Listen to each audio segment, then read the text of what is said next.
ऋषिक अनन्यमाल में चरित्र आता है,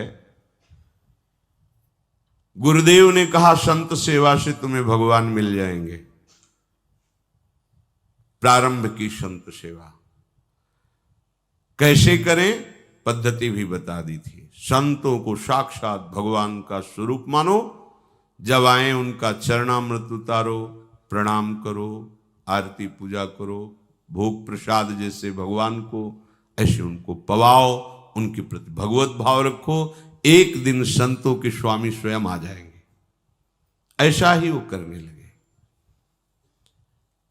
किसी दुष्ट चित्त वाले ने देखा कि इनके घर में तो संत वेश में जाने से बड़ा सम्मान मिलता है, भेंट भी मिलती, खाने पीने को भी मिलता है। संत वेश बनाने में 5 मिनट लगते हैं, या तो मुड़वा लो, तिलक लगाए, 1 मिनट लगता है। मुड़वाए, कपड़े बदल लो, संत बन गए आप। ये ऐसा भेष है कि बड़े बड़े पापात्मा भी इसमें छुप जाते हैं, दुराचारी भी छुप जाते हैं। इसीलिए फिर लोग कहते हैं संत ऐसे होते हैं। संत ऐसे नहीं, संतों को तो अभी समझा ही नहीं, तुमने जाना ही नहीं। प्राण त्याग देना सहज है, धर्म का त्याग नहीं करते संत जन जो संत होते हैं। ऊसर बरसई तृण नहीं जामा, संत हृदय जिमि उपज न कामा। साधु ऐसे, पर यह भेष ऐसा है कि घोर कुमार्गामी भी एक क्षण में इस भेष को धारण कर सकता है। उस दुष्ट चित्त जवान व्यक्ति ने साधु का वेश धारण किया, गुरु आज्ञा के अनुसार केवल संत आए, बस ये भाव, साष्टांग प्रणाम, चरणामृत लिया, घर में छूट, संत हमारे भगवान है। अब उस संत तो है नहीं, उनकी तो दृष्टि है पार्थिव, एक अकेला लड़का, और जहां संत सेवा होती वहां ऐश्वर्य की भरमार हो जाती है। पक्का ये ऐसा व्यापार है जिसमें कभी घाटा नहीं, मंगल ही मंगल है।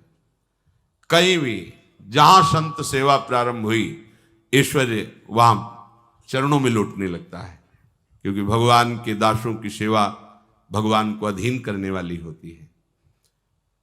जैसे किसी गर्भवती मां को अच्छे अच्छे पदार्थ पवाओ तो बालक को अपने आप पुष्टता प्राप्त होती है, ऐसे संतों के हृदय गर्भ में भगवान विराजमान है।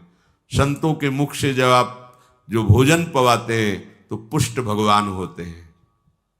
संत सुंदरी हैं और उनका गर्भ भगवान है। उनके हृदय रूपी गर्भगृह में साक्षात प्रिया प्रीतम विराजते हैं। अब उसकी दृष्टि गई उस अकेले लड़के पर, तो सोने का हार और अच्छे अच्छे आभूषण पे। उसने सोचा अंदर चोरी करना तो बड़ा मुश्किल, इस लड़के को ही मार देते हैं, आभूषण उतार करके यहां से निकल लेते हैं।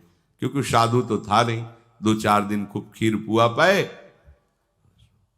एक दिन देखा कि वो जो सेवा करने वाले थे वो किसी कार्य से बाहर गए। अब वो लड़के को बुलाया, तो ऐसे भक्त हृदय के पुत्र भी तो भक्त हृदय होंगे, बहुत सरल स्वभाव। अभी नाबालिग बच्चा, उसको क्या ज्ञान की कौन किस भाव से बुला रहा है। एकांत में ले जा करके गला दबा दिया, उसको जान से मार दिया, उसके आभूषण छीन लिए, बक्से में बंद कर दिया बच्चे को। निकला बाहर से, जब गांव के बाहर जा रहा था, उधर से भगत जी आए। उनका जरूर कोई हमारी त्रुटि हो गई सेवा में महाराज, इसलिए आप एक बार आप पुनः घर पधारे, चलें और एक दिन और रुकें।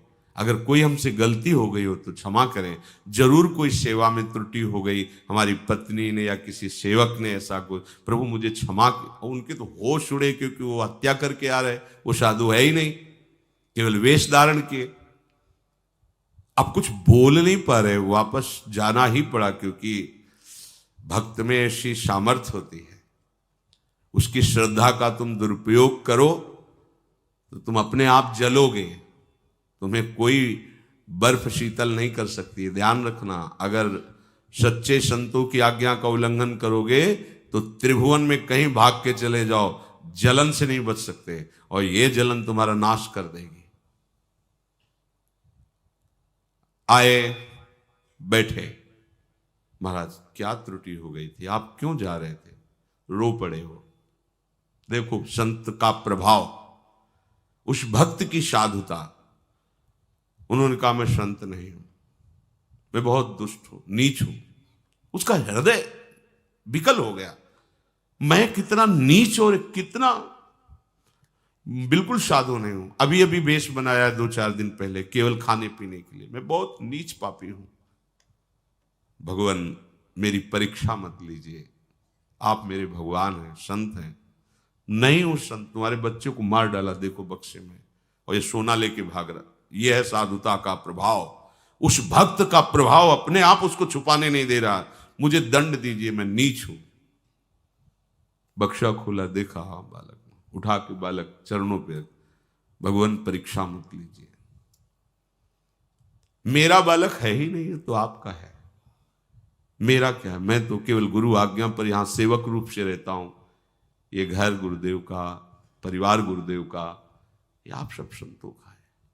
चरणामृत उतारा और कहा मन वचन कर्म से गुरु आज्ञा का पालन करते हैं संतों को मैं भगवान समझता हूं, इसके प्रभाव से बालक जीवित हो जाए। जो चरणामृत डाला, बैठ गया बालक। अब वो मूर्खाधिराज को लगा कि मेरे चरणामृत का बड़ा जोर का प्रभाव है, वहां से पूजा पाठ लेके चल पड़े। बिल्कुल उसके मन, भक्त के मन में बिल्कुल नहीं कि ये साधु नहीं, अपनी दृष्टि है। साधु को साधु ही नजर आता है, दुष्ट को दुष्ट ही नजर आता है। पड़ोस में गए और कहा एक रात रुकना चाहते हैं दूसरे मोहल्ले में, वही गांव के। उनको लगा मेरे चरणों का प्रभाव है ये चरणामृत। एक लड़के को मार डाला, दुष्ट स्वभाव, और क्या विचार करेगा। उनके चलने लगे डंडे थप्पड़। उन्होंने कहा तुम जानते नहीं हमारे चरणामृत का प्रभाव, अभी तुम्हारा बालक जी जाएगा। बड़े बुजुर्ग थे, बोले देख लो भाई, चरणामृत धोया गया, बालक ने कुछ नहीं हुआ। अब तो और पिटाई शुरू होगा कि उन भगत जी को बुला के पूछ लो कि हमारे चरणामृत का क्या प्रभाव है। ये सूचना उनके पास, वो दौड़ के आए, ये भगवान है, परीक्षा ले रहे हैं। फिर वही संकल्प, मन वचन कर्म से संतों को मैं भगवान मानता हूं, और इसके प्रभाव। तब उनको समझ में मेरे चरणामृत का प्रभाव नहीं, भक्त का प्रभाव। उसी दिन से वो भगवान का सच्चा संत बन गया। हमारी शरणागति में हमारी कैसी भी परीक्षा हो, हमें खरे उतरना है। वो देख रहा है जगत का जीवन पालन करने वाला